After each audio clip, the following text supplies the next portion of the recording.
আবু জেহেল তুমি বলো মুহাম্মদ সত্য না মিথ্যা? আবু জেহেল চোখ বড় হয়ে গেছে, এখন কি জবাব দিবে, এখন কি জবাব দিবে? এদিকে এদিকে তাকাইতেছে, যখন কিছু বলে না, আবু জেহেলের মাথার মধ্যে বাবরি ছিল, ঝুটি ছিল, ঝুটি মাথার মধ্যে ধরছে, এরকম ঝুটির মধ্যে ধরে বলতেছে, ওই ঝুটির তোমার কসম, এই চুলের গুচ্ছের কসম, তোমার এই মাথার কসম, আজকে আমাকে বলতে হবে মুহাম্মদ সত্য না মিথ্যা। যখন কিছুই বলে না, ধরে ফেলছে হাতে, চাপা দিছে ধইরা, তো বলো তোমাকে, তোমার দুস্তের কসম খেয়ে বলতেছি, তোমাকে বলতে হবে।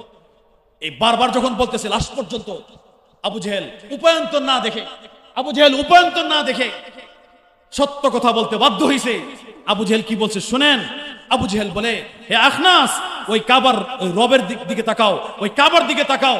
ওয়া রাব্বিল কাবাতি, ওয়া রাব্বিল কাবাতি, ওয়া রাব্বিল কাবাতি, কাবার রবের কসম, ইন্না মুহাম্মাদান লাসাদিকুন, মুহাম্মদ সত্য, মুহাম্মদ সত্য, মুহাম্মদ সত্য। কে বলছে এটা? আবু জেহেল। আবু জেহেল বলতেছে, ইন্না মুহাম্মাদান লাসাদিকুন, এই রব্বে কাবার কসম, মুহাম্মদ সত্য। আখনাস বিন শুরাইক মুস্কি হাসি দিয়া বলে, আবু জেহেল, এই মানুষগুলাকে তুমি গুমরাহ বানায় রাখছো, মুহাম্মদ সত্য এই কথাটা তুমি মানুষকে কেন জানতে দাও না? কেন তুমি আলাদা দল বানায় রাখছো? কেন মুহাম্মদের কাছে মানুষকে যাইতে দাও না? সুতরাং আজকে যখন আমি মুহাম্মদের প্রকৃত দুশমন থেকে জানতে পারছি মুহাম্মদ সত্য, আজকে আমাকে আর কেউ ফিরাতে পারবে না। আমি এখন গেলাম মুহাম্মদের কাছে, আমি গেলাম মুহাম্মদের কাছে। আবু জেহেল বলতেছে, কোথায় যাও? বলে, মুহাম্মদের বাড়িতে। কেন? তো মুহাম্মদের দিন গ্রহণ করে নেব। আবু জেহেল সঙ্গে সঙ্গে তলোয়ার বের করছে, ভিতরের লোকগুলোকে ডাক দিছে, এ বাইরে আসো, কি হইছে? তাকে হত্যা করো।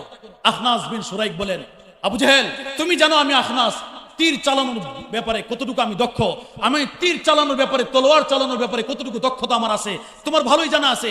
যতক্ষণ পর্যন্ত এই জানের রু আছে, যতক্ষণ পর্যন্ত এই তলোয়ার ঠিক থাকবে, তীর ঠিক থাকবে, তোমরা একজন আমার কাছে আগাইতে পারবা না। এই কথা বলছে। আবু জেহেল সহ পিছিয়ে গেছে ভয়ে, বলতেছে, কারো সাহস থাকলে আমাকে আক্রমণ করো। আমি গেলাম, আল্লাহ রসুলের দরজাতে গেছে, বাড়িতে গিয়ে দেখে রসুলের দরজা খোলা, কাছে গিয়ে দেখে রসুল সেজদায় পড়ে, আল্লাহ রসুল দোয়ার মধ্যে বলতেছে সেজদায় পড়ে, আল্লাহুম্মা হদি আখনাস, আল্লাহ আখনাসকে হেদায়েত দিয়ে দাও, আল্লাহ আখনাসকে হেদায়েত দিয়ে দাও। সঙ্গে সঙ্গে আখনাসের এই রসুলের দোয়া কানে চলে আসছে, আর সঙ্গে সঙ্গে বলতেছে, ইয়া রাসূলুল্লাহ, আপনার আখনাস এই আপনার কাছে চলে আসছে। সুবহানাল্লাহ। আল্লাহ কে আমাকে ধরলো? তাকে দেখে আখনাস, আখনাস তুমি এখানে এতটা গভীর রাত্রে? ইয়া রাসূলুল্লাহ, আজকে 3 রাত্র ঘুমাইতে পারি নাই। পুরা ঘটনা বলছে। আল্লাহ রাসূল আখনাসের কপালে চুমা দিছে, আখনাস মুসলমান হয়ে গেছে। ইন্নাকা লা তাহদি মান আহবাবতা ওয়ালাকিন্নাল্লাহা ইয়াহদি মান ইয়াশা। খালিদ ইবনে সাঈদ ইবনে আস রাদিয়াল্লাহু তাআলা আনহু একজন সাহাবী, এখনো সাহাবী হয় নাই। ওনার আব্বা কাফের, ওনার মা কাফের, ওনার পরিবার পুরো বংশ কাফের, ওই এলাকার সকলেই কাফের। আবু বকর সিদ্দিক মাঝে মাঝে দাওয়াত দিত। এই লোকটা রাসূলের কাছে, আবু বকর সিদ্দিক তাকে অনেক দাওয়াত দিয়েছে নবীর কাছে আনতে, সে আসে নাই, সে রাসূলের দাওয়াত গ্রহণ করে নাই, সে আসতে চায় না। একদিন এই খালিদ ইবনে সাঈদ ইবনে আস রাদিয়াল্লাহু তাআলা স্বপ্ন দেখে তিনি বলেন, ইন্নী রাআইতু আন্নী আলা শাফিরিন নার, আমি দেখি ঘুমন্ত অবস্থায়, আমি স্বপ্নে দেখি জাহান্নামের বিশাল বড় এক পিলার, ওই পিলারের উঁচা জায়গার মধ্যে আমি, আর চতুর্দিক থেকে শুধু আগুন আর হিংস্র পানি আমাকে ধরার জন্য উৎপেতে আছে। কখন আমাকে ধরে ছিঁড়ে ফিরে খেয়ে ফেলবে, আগুন কখন আমাকে জ্বালায় ফেলবে। আমি নিচের দিকে তাকাই দেখি, আর আমি ওই পিলারের আগার মধ্যে। খালিদ ইবনে সাঈদ ইবনে আস বলে, আমি বাঁচার জন্য চতুর্দিকে তাকাইতেছি, বাঁচার কোনো রাস্তা পাইতেছি না, আর চিৎকার করতেছি, কে আসো আমাকে বাঁচাও। হঠাৎ করে পেছন দিক থেকে তাকাই দেখি আমার আব্বা আসতেছে, স্বপ্নে আমার বাপ আসতেছে। আমি দেখছি যে সায়াতি আবা আবি, আমার বাপ আসতেছে। আমি মনে করছি আমার আব্বা আমাকে বাঁচাইবো, কিন্তু আব্বা বাঁচা তো দূরের কথা, সে আইসে আমাকে একটা ধাক্কা মারছে, ধাক্কা দিয়ে দিছে যেন আমি জাহান্নামে পড়ে যাই। তো আমি নির্ঘাত নিশ্চিত এই মুহূর্তে আমার জাহান্নাম ছাড়া কোনো উপায় নাই, এই খুঁটি থেকে আমি পড়ে যাব। যেই মাত্র আমি পড়ে যাইতে লাগছিলাম, হঠাৎ করে ইন্নী জানান্তু, আমি যেন মনে করলাম কে যেন আমাকে আইয়াখুজানি ফি হাকওয়াই, কে যেন আমার কোমরের মধ্যে জোর করে ধরছে। আমি পেছন দিক থেকে তাকাইতে পারতেছি না, কোনো মতে আমি সামলে আমি পেছন দিক দিকে তাকাই দেখি সাদা দাড়ি সুন্দর সুদর্শন এক যুবক, মাথার মধ্যে পাগড়ি। এই লোকটা আমাকে ধইরা বাঁচায়া, আমাকে জড়ায় ধরে বলতেছে, আমি থাকতে তোমাকে কে জাহান্নামে পৌঁছাবে। সুবহানাল্লাহ। আমি থাকতে তোমাকে কে জাহান্নামে নিক্ষেপ করবে? আমি থাকতে কেউ তোমাকে জাহান্নামে নিক্ষেপ করতে পারবে না। এই কথা বলে এরকম জড়ায় ধরছে। সঙ্গে সঙ্গে খালিদ ইবনে সাঈদ ইবনে আস রাদিয়াল্লাহু তাআলা আন ওনার ঘুম ভেঙে গেছে। ওনার ঘুম ভেঙে গেছে।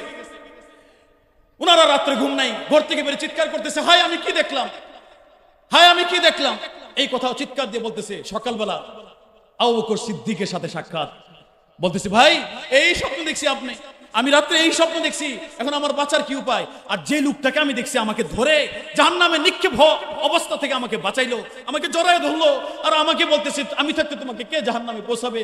ভাই আবু বকর এই লোকটাকে? আল্লাহ রাসূলের সাহাবী আবু বকর সিদ্দিক চিৎকার দিয়ে বলতেছে, দোস্ত ওয়াল্লাহি ইন্নাহু মুহাম্মদ সাল্লাল্লাহু আলাইহি ওয়াসাল্লাম, যে লোকটা তোমার কোমর ধরে বাঁচাইছে তিনিই মুহাম্মদ সাল্লাল্লাহু আলাইহি ওয়াসাল্লাম। তাড়াতাড়ি ওনার কাছে গিয়ে মুসলমান হয়ে যাও, ইসলাম গ্রহণ করে ফেলো। সুবহানাল্লাহ। খালিদ ইবনে সাঈদ ইবনে আস রাদিয়াল্লাহু তাআলা আনহু চিৎকার দিয়ে আবু বকর সিদ্দিককে ধরে বলতেছে, ভাই হুজুর সাল্লাল্লাহু আলাইহি ওয়াসাল্লাম এই মুহূর্তে কোথায় পাবা, কোথায় পাবো? বলতেছে, আমি দেখে আসছি নবীজি মসজিদে নববীর মধ্যে আছে এখন। তাড়াতাড়ি দৌড়ে গেছেন, গিয়া দেখে আল্লাহ রাসূল দুয়ার মধ্যে বলতেছে, আল্লাহ খালিদ ইবনে সাঈদকে তুমি হেদায়েত দিয়ে দাও, আল্লাহ খালিদ ইবনে সাঈদকে হেদায়েত দিয়ে দাও। পেছন দিক থেকে খালিদ ইবনে সাঈদ রাসূলকে জড়ায় ধরে বলতেছে, ইয়া রাসূলুল্লাহ, এই খালিদ ইবনে সাঈদ আপনার কালকের ওই আমি এমন এক স্বপ্ন দেখছি, আপনার ওই ইশারায় ধরায় আমি বেঁচে গেছি জাহান্নাম থেকে, যিনি আমাকে বাঁচাইছেন আপনি মেহেরবানি করে আমাকে কালিমা পড়ায়া দেন। এই কথা বলেই খালিদ ইবনে সাঈদ মুসলমান হয়ে গেছে। রাসূল বলেন, খালিদ যদি আমি কালকে না ধরতাম তোমাকে কে বাঁচাইতো? সুবহানাল্লাহ। খালিদ তোমাকে কে বাঁচাইতো? আমার নবী চেহারার মধ্যে সবসময় এক হেদায়েতের আলো ভাসতো, কিন্তু যাদের কপালে হেদায়েত ছিল না তারা চিরস্থায়ী জাহান্নাম হয়ে গেছে। হযরত দিমাদ রাদিয়াল্লাহু তাআলা এখনো যিনি মুসলমান হয় নাই, এই দিমাদ রাদিয়াল্লাহু তাআলা উনি অনেক বড় মক্কার কি ছিলেন জানেন? যা চিকিৎসক ছিলেন। জিনে ধরলে ওই জিনে ধরা মানুষকে জিন ছাড়াইতো, ভূতে ধরলে ভূত ছাড়াইতো। মক্কার মধ্যে সবাই এলান করে দিয়েছে, মক্কার মানুষ বলতেছে, ইয়া আহলাল মক্কা, ইয়া আহলাল মক্কা ইসমাউ কওলা আখিন নাসিহিন, এ মক্কার লোকেরা শোনো, ইন্না মুহাম্মাদান লামাজনুন, মুহাম্মদ পাগল হয়ে গেছে। নাউজুবিল্লাহ। সবাই বলেন নাউজুবিল্লাহ। সবাই বলতেছে, ইয়া আহলাল মক্কা, হে মক্কাওয়ালারা শোনো, ইন্না মুহাম্মাদান লামাজনুন, মুহাম্মদ পাগল হয়ে গেছে। হযরত দিমাদ রাদিয়াল্লাহু তাআলা তখনও তিনি মুসলমান হয় নাই, তিনি বলতেছে মুহাম্মদ পাগল হয়ে গেছে, আর পাগলামির চিকিৎসা তো আমি করে থাকি। বলতেছে, এ লোকেরা, সেই আইনা হুয়ার রাজুল, ওই ব্যক্তি কোথায় আছে? লা আল্লাহ আইয়াশফিয়া হু বিয়াদাইয়া, নিশ্চয় হয়তোবা আমার হাতে ওই লোকটার সুস্থতা রাখছে। আল্লাহ বলেন, দিমাদ তোমার হাতে ওই লোকের সুস্থতা না, ওই লোকের হাতে তোমার সুস্থতা রাখছে। সুবহানাল্লাহ। লা আল্লাহ আইয়াশফিয়াহু বিয়াদাইয়া, নিশ্চয় তার হাতে আমার হাতে মতো তার চিকিৎসা রাখছে। এই উমুকদের ভাই মুহাম্মদ নামে লোকটা কোথায়? ওই নাকি পাগল হয়ে গেছে, ওনাকে আমার কাছে যাইতে দাও, পরিচয় দাও, কোথায় আছে? বলছি ওই আমি বাজার দিকে আসছি। তো গেছে, বলতেছে ভাই মুহাম্মদ কই? আল্লাহ রাসূল বলে, আমি তো সেই মুহাম্মদ। তুমি মুহাম্মদ? তোমার ব্যাপারে মক্কার মানুষ বলতেছে তুমি নাকি পাগল হয়ে গেছো। কেন মানুষ এই কথা কেন বলে? তুমি কি বলো দেখি তো, তুমি কি বলো দেখি, তুমি শোনাও, আমি তোমার কথা শুনি। এই কথা বলে তো মুহাম্মদ সাল্লাল্লাহু আলাইহি ওয়াসাল্লাম বলতেছে, মুহাম্মদ সাল্লাল্লাহু আলাইহি ওয়াসাল্লাম বলতেছে, তুমি আমার কথা শুনবা? বলে হ্যাঁ শুনবো। তো শুনো, ইন্নাল হামদালিল্লাহি নাহমাদুহু ওয়া নাস্তাঈনুহু ওয়া নাস্তাগফিরুহু ওয়া নু'মিনু বিহি ওয়া নাতাওয়াক্কালু আলাইহি। এই খুতবা যখন পড়ছে, দিমাদ রাদিয়াল্লাহু তাআলা আনহু বলেন, ওয়াল্লাহি লাকাদ সামি'তু কাওলাল কাহানাতি ওয়া কাওলাস সাহরাই ওয়া কাওলাশ শুআরাই। আল্লাহর কসম, আমি ওই রব্বে কাবার কসম খেয়ে বলি, আমি অনেক বড় বড় কবিদের কথা শুনেছি, আমি জাদুঘরদের কথা শুনেছি, আমি গণক ঠাকুরদের কথা শুনেছি, কিন্তু মুহাম্মদ যেই কথা বলছে আমার জীবনও এমন কথা শুনি নাই। ওয়াল্লাহি মা সামি'তু মিছলা হাউলাইল কালিমাত, আমি মুহাম্মদের মতন এত সুন্দর কথা কখনো শুনি নাই। হে মুহাম্মদ, নিশ্চয়ই আপনি সত্য, আমাকে মুসলমান বানায় দেন। দোস্ত, ইন্নাকা লা তাহদি মান আহবাবতা ওয়ালাকিন্নাল্লাহ ইয়াহদি মান ইয়াশা ওয়া হুয়া আ'লামু বিল মুহতাদিন। নিশ্চয়ই আল্লাহই হেদায়েত দেনেওয়ালা। এজন্য আল্লাহ রাসূল সাল্লাল্লাহু আলাইহি ওয়াসাল্লাম উম্মতের জন্য দোয়া করতেন, মানুষের দ্বারে দ্বারে যাইতেন, কাছে কাছে যাইতেন। কেউ কথা শুনে নাই, কেউ মুখের মধ্যে বালু মেরে দিয়েছে, কেউ হুজুরকে আঘাতের পর আঘাত করে রক্তাক্ত করে দিয়েছে। হুজুর সাল্লাল্লাহু আলাইহি ওয়াসাল্লাম, আল্লাহু আকবার, আখলাকটা কত সুন্দর ছিল। মক্কার চাবি ছিল ওসমান বিন আবি তালহার কাছে, মক্কার চাবি ছিল, মক্কার চাবি। রাসূল সাল্লাল্লাহু আলাইহি সাল্লাম মক্কাতে থাকা অবস্থায় যখন দুর্বল ছিলেন, তখন কাফেরদের দবদবা ছিল, তখন কাফেরদের শক্তি ছিল বেশি, তাদের প্রভাব এরকম বেশি ছিল। তখন রাসূল সাল্লাল্লাহু আলাইহি ওয়াসাল্লাম একদিন ওই ওসমান বিন আবি তালহাকে বলছিলেন, হে ওসমান, তোমার কাছে মক্কার চাবি আছে, মেহেরবানি করে চাবিটা একটু দেও না, আমি আল্লাহর ঘরে গিয়ে 2 রাকাত নামাজ পড়ি। হে ওসমান, মেহেরবানি করে আমাকে একটু চাবিটা দিবা। ওসমান বিন তালহা বলে, মুহাম্মদ, কেমনে চিন্তা করলা আমি তোমাকে কাবার চাবি দেব? সাবধান, আর কখনো এই কথা বলবে না। রাসূল বলেন, রাসূল সাল্লাল্লাহু আলাইহি সাল্লাম বলেন, রাসূল সাল্লাল্লাহু আলাইহি সাল্লাম মুস্কি হাসি দিয়ে বলতেছেন, ওসমান, এই কাবার চাবি যেদিন আমি মুহাম্মদের কাছে আসবে, তখন তুমি কি করবা?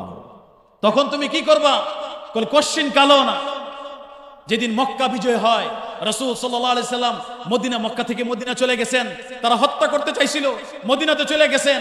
মদিনাতে গিয়ে রাসূল বিশাল সাহাবাদের এক জামাত বানিয়ে যখন মক্কা বিজয়ের জন্য রওনা হয়েছেন, তখন নবীজি সাল্লাল্লাহু আলাইহি সাল্লাম সাহাবাদেরকে নিয়ে মক্কার কাছে যখন আসছে, সাহাবায়ে কেরাম বলতেছে, বুখারীর হাদিস, আল ইয়াউমু ইয়াউমুল মালহামা, আল ইয়াউমু ইয়াউমুল মালহামা, আজকে মক্কি জিন্দেগীর এক একটা আঘাতের, এক একটা ক্ষত চিহ্নের, আজকে এক একটা আমাদেরকে যে আঘাত করেছে, এই আঘাতের আজকে প্রতিশোধের দিন, রক্ত এক একটা ফুটার প্রতিশোধের দিন, আমাদের মক্কি জীবনের এক একটা সন্ত্রাসী যতগুলি করেছে, এগুলি সবগুলির আজকে প্রতিশোধের দিন।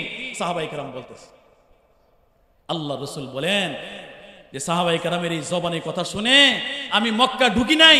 আল্লাহ রাসূল বলেন, আমি ঘুরে সাহাবাদের দিকে মুখ করে বলতেছি, এ আমার সাহাবায়ে কেরাম, লা তাকুলু মিসলা হাদা, এরকম কথা বলবে না, বরং বলো আল ইয়াউমু ইয়াউমুল মারহামা, আল ইয়াউমু ইয়াউমুল মারহামা, আজকে ক্ষমার দিন, আজকে মাফ করার দিন, একজনের প্রতি আজকে প্রতিশোধ নেওয়া হবে না।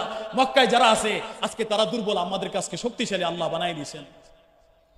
মক্কাতে ঢুকেই রাসূল বলতেছেন, লা তাসরিবা আলাইকুমুল ইয়াউম ইযহাবু হাত্তা আনতুম তুলাকাই, হে আমার মক্কার ভাইরা, হে মক্কার কাফেররা, শোনো, আজকে আমি মুহাম্মদ পরিপূর্ণ আল্লাহ শক্তি দান করেছে, এই শক্তি দিয়ে তোমাদেরকে ইচ্ছা করলে কচুকাটা করতে পারতাম। বলেন না, আমি আজকে কাউকে হত্যা করব না, যাও যাও মক্কার কাফেররা, শোনো, আজকে মুহাম্মদের পক্ষ থেকে সকলকে ক্ষমার ঘোষণা। সুবহানাল্লাহ, সুবহানাল্লাহ, এর থেকে উত্তম মানুষ আর কেউ হইতে পারে?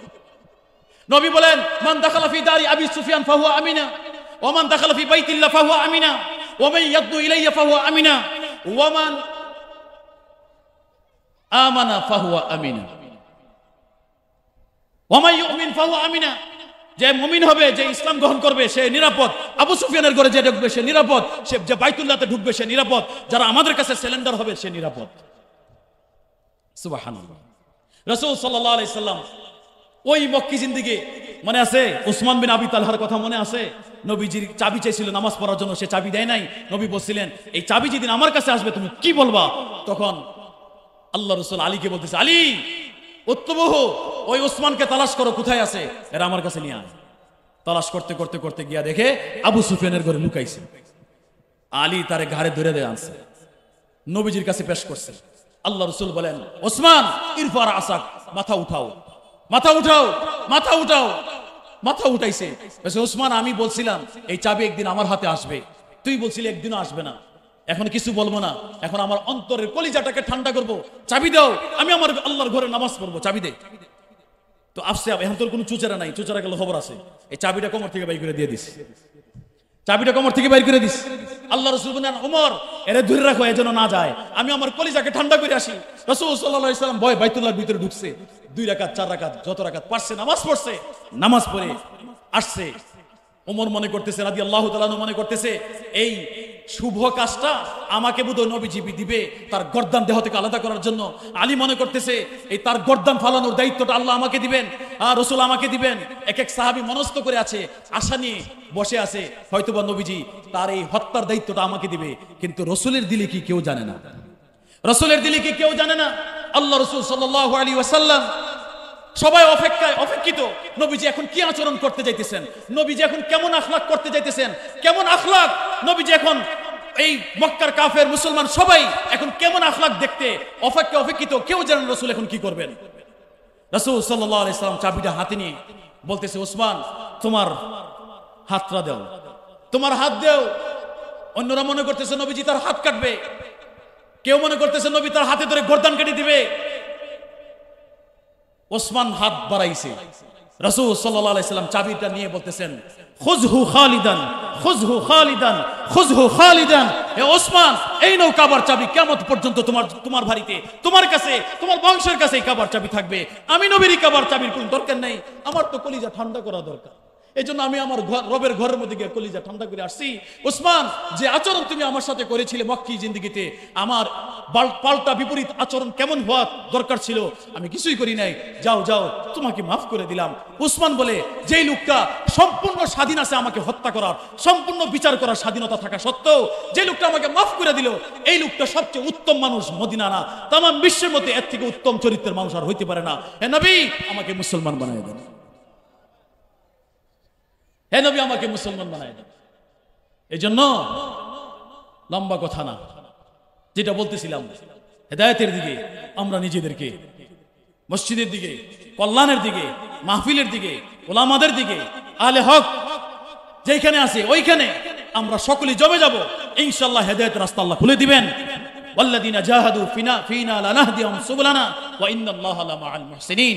এই জন্য আমরা এখানে শেষ পর্যন্ত এই কথাগুলি আমরা শুনবো, ওলামায়ে কেরামের জবান থেকে আরো কথা শুনবো, আমরা শেষ পর্যন্ত বসবো তো ইনশাআল্লাহ। আল্লাহ আমাদের সকলকে আমাদের এই কথাগুলিকে মওত পর্যন্ত আমল করার তৌফিক দান করেন। এই মজলিসে যারা আছে, আল্লাহ যেন আমাদের সকলকে হেদায়েতের উপর 24 ঘন্টা এবং মওত পর্যন্ত আল্লাহ তাআলা অটল রাখেন। আর হেদায়েতের আলো নিয়ে যেন আল্লাহর দুনিয়া থেকে যাইতে পারি, হাসরের ময়দানে আল্লাহর সামনে হেদায়েতের আলো নিয়ে যেন উঠতে পারি। আল্লাহ আমাদের তৌফিক দান করেন।